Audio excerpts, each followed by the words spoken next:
Hello everyone, मेरा नाम प्रेम गिरी है और आज हम बात करेंगे एक नए टॉपिक के बारे में जो कि प्रेसिडेंट है, राष्ट्रपति। हम इस वीडियो में देखेंगे राष्ट्रपति की क्या क्या योग्यताएं होती है, राष्ट्रपति की शपथ प्रक्रिया क्या होती है, राष्ट्रपति का निर्वाचन मंडल यानी निर्वाचन में कौन कौन भाग लेता है। इन सभी बातों का चर्चा हम इस वीडियो में करेंगे। तो यहाँ पे बात हुई है राष्ट्रपति की, तो सबसे पहले हम यह जान लेते हैं कि वर्तमान समय में भारत देश के राष्ट्रपति कौन है। तो रामनाथ कोविंद जी वर्तमान समय में भारत देश के राष्ट्रपति हैं, जो कि 14वें नंबर के राष्ट्रपति हैं। भारत के प्रथम राष्ट्रपति जो थे वो डॉक्टर राजेंद्र प्रसाद थे, और भारत के प्रथम महिला राष्ट्रपति जो थी वो प्रतिभा देवी सिंह पाटिल थी। यह पिछले वीडियो में भी हम इस बात की चर्चा कर चुके हैं। एक ही क्वेश्चन को बार बार बताने का अर्थ यह होता है कि वो क्वेश्चन आपको याद हो जाए और एग्ज़ाम में अगर पूछे जाएं तो आप उसे आसानी से कर लें, इसीलिए एक ही क्वेश्चन को बार बार बताया जाता है रिपीट करके।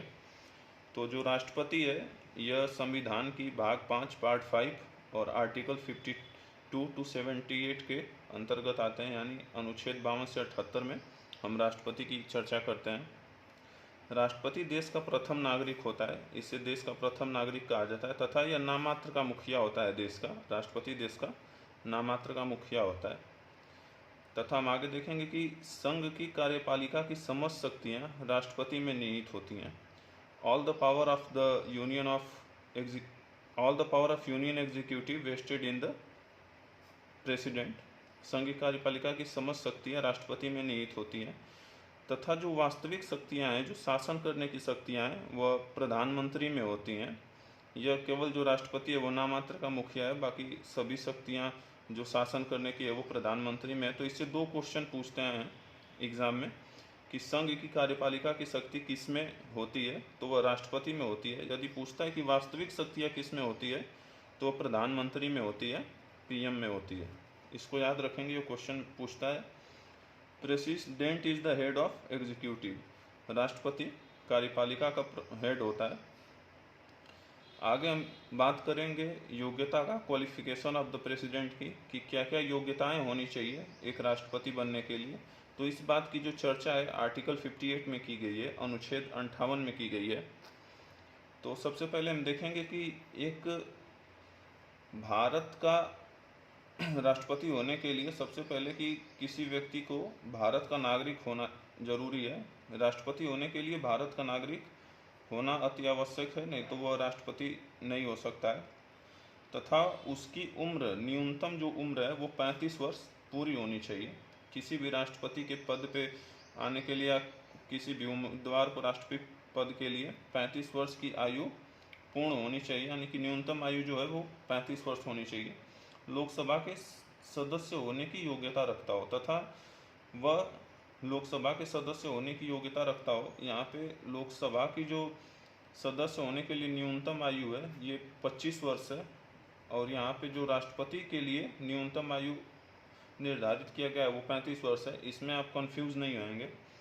तथा राष्ट्रपति के पद के लिए वही उम्मीदवार योग्य हो सकता है जो भारत देश के किसी राज्य में उसके वोटर लिस्ट में नाम हो, या फिर वो मतदाता सूची में आता हो, या फिर वो वोटर हो, तो वह योग्य होगा प्रेसिडेंट यानी राष्ट्रपति पद के लिए। आगे देखते हैं इसमें कि वह पागल दिवालिया ना हो। राष्ट्रपति पद की योग्यता ये भी है कि वह पागल दिवालिया ना हो। यह राष्ट्रपति पद नहीं, सभी पद के लिए महत्वपूर्ण है। किसी भी व्यक्ति या उम्मीदवार का पागल होना नहीं चाहिए। आगे देखेंगे वह लाभ के पद पर ना हो। तो लाभ का पद यहाँ पे हम समझेंगे कि लाभ का पद किसे कहते हैं।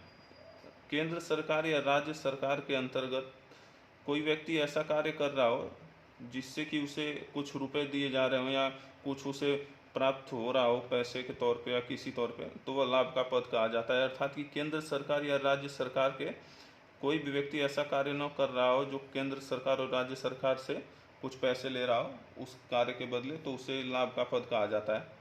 आगे देखेंगे कि राष्ट्रपति के पद के लिए और क्या योग्यता होनी चाहिए। तो राष्ट्रपति पद के लिए 50 प्रस्तावक और 50 अनुमोदक होने चाहिए, प्रोपोनेंट और सेकेंडर।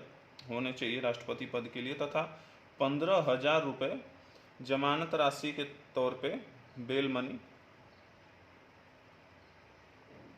मनी के तौर पे आरबीआई में जमा करना पड़ता है, रिजर्व बैंक ऑफ इंडिया में वह जमा करना पड़ता है 15,000 रुपये। और यदि वह उम्मीदवार डाले गए कुल वोट्स का 1/6 वोट्स नहीं प्राप्त कर लेगा तो उसकी जमानत जब्त हो जाती है। यानी कि कोई भी कैंडिडेट है अगर पूरे टोटल वोट्स का 1/6 अगर नहीं प्राप्त करता है तो उसकी जमानत जब्त हो जाती है। तो यह आवश्यक है कि उसको 1/6 वोट प्राप्त ही करना है अगर वह राष्ट्रपति के पद के लिए है तो।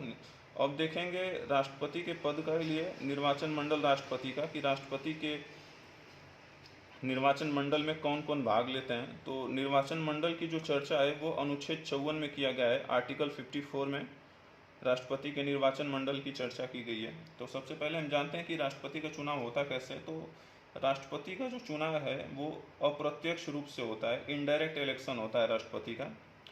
यहाँ पे समझने के लिए देख लेते हैं इनडायरेक्ट इलेक्शन और डायरेक्ट इलेक्शन। यहाँ पे जानेंगे कि डायरेक्ट और इनडायरेक्ट इलेक्शन क्या होता है। तो जिस भी इलेक्शन में भारत देश की आम जनता या फिर आम नागरिक, जो भारत देश के लोग होते हैं, वो डायरेक्ट अगर वोट नहीं करते हैं उस उम्मीदवार को तो वो इनडायरेक्ट वोट कहलाता है। अगर वो भारत देश की जनता या भारत देश के नागरिक अगर किसी भी उम्मीदवार को डायरेक्ट वोट करते हैं, किसी भी कैंडिडेट को, या फिर वो डायरेक्ट चुनते हैं उसे, तो वो डायरेक्ट इलेक्शन कहा जाता है। और लोगों के चुने गए प्रतिनिधित्व के द्वारा जिसका इलेक्शन या चुनाव किया जाता है उसे इनडायरेक्ट इलेक्शन कहा जाता है। तो राष्ट्रपति का जो चुनाव है वो इनडायरेक्ट इलेक्शन मेथड से होता है। आगे देखेंगे और क्या जरूरी है निर्वाचन मंडल में और कौन कौन भाग लेता है। तो राष्ट्रपति के चुनाव में संसद के दोनों सदनों के निर्वाचित सदस्य, यानी कि राज्यसभा और लोकसभा से जो इलेक्टेड मेंबर होते हैं वही भाग लेते हैं राष्ट्रपति के चुनाव में। और राज्य विधानसभा के निर्वाचित सदस्य, यानी कि स्टेट लेजिस्लेटिव असेंबली के इलेक्टेड मेंबर भाग लेते हैं राष्ट्रपति के चुनाव में। दिल्ली और पुडुचेरी विधानसभा के निर्वाचित सदस्य भाग लेते हैं राष्ट्रपति के चुनाव में। तो ये चारों पॉइंट्स याद करना जरूरी है, ये पूछता है। तो एक बार फिर से देख लेते हैं कि राष्ट्रपति के चुनाव में कौन कौन भाग लेता है।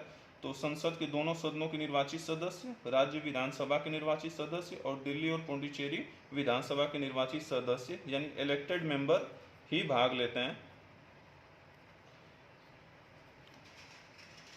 राष्ट्रपति के निर्वाचन में। आगे देखेंगे, यहाँ पे हम देखेंगे कि राष्ट्रपति के इलेक्शन की रीति क्या है या फिर राष्ट्रपति के इलेक्शन की प्रक्रिया क्या है, उसे हम यहाँ पे देखेंगे। तो यहाँ पे जैसा कि लिखा हुआ देख पा रहे होंगे, अनुपातिक प्रतिनिधित्व एकल संक्रमणीय मत और गुप्त मतदान द्वारा होता है। राष्ट्रपति का जो चुनाव है वो proportional representation by single transferable voting system द्वारा कराया जाता है। आगे हम चर्चा करेंगे शपथ की, कि राष्ट्रपति का शपथ कैसे होता है, राष्ट्रपति किसके समक्ष शपथ ग्रहण करता है। तो इस बात की जो चर्चा है वो आर्टिकल 60 में की गई है, अनुच्छेद 60 में की गई है कि राष्ट्रपति से संबंधित शपथ प्रक्रिया क्या क्या है, वो आर्टिकल 60 में है। तो देख लेते हैं कि राष्ट्रपति किसके समक्ष शपथ ग्रहण करते हैं। तो chief justice of supreme court, राष्ट्रपति अपना शपथ ग्रहण सर्वोच्च न्यायालय के मुख्य न्यायाधीश के सामने करते हैं या समक्ष करते हैं। यदि सर्वोच्च न्यायालय के मुख्य न्यायाधीश अनुपस्थित होते हैं, किसी कारणवश या उपस्थित नहीं हो पाते हैं, तो उस स्थिति में सीनियर जज ऑफ द सुप्रीम कोर्ट, सर्वोच्च न्यायालय के वरिष्ठ न्यायाधीश के समक्ष राष्ट्रपति अपना शपथ ग्रहण करते हैं। तो ये क्वेश्चन भी पूछता है कि राष्ट्रपति किसके समक्ष अपना शपथ ग्रहण करते हैं, तो chief justice of supreme court. ये क्वेश्चन भी याद ध्यान में रख लीजिएगा आप लोग, क्योंकि ये भी क्वेश्चन पूछता है। तो आज के वीडियो में हम देखें कि राष्ट्रपति का शपथ कैसे होता है, राष्ट्रपति की चुनाव प्रक्रिया क्या क्या है, कौन कौन भाग लेता है राष्ट्रपति के चुनाव में। आगे की वीडियो में हम देखेंगे कि राष्ट्रपति के कार्यकाल कितना होता है, राष्ट्रपति के कार्य और शक्तियाँ क्या क्या हैं, और राष्ट्रपति का महाभियोग प्रक्रिया किस प्रकार से चलाई जाती है, इम्पीचमेंट ऑफ द प्रेसिडेंट। तो आगे हम इस विषय में चर्चा करेंगे। तो आज के लिए बस इतना ही, और यदि आप हमारे इस चैनल पे नए हैं तो चैनल को सब्सक्राइब कर लें और शेयर भी करें अगर ये वीडियो पसंद आया तो। धन्यवाद।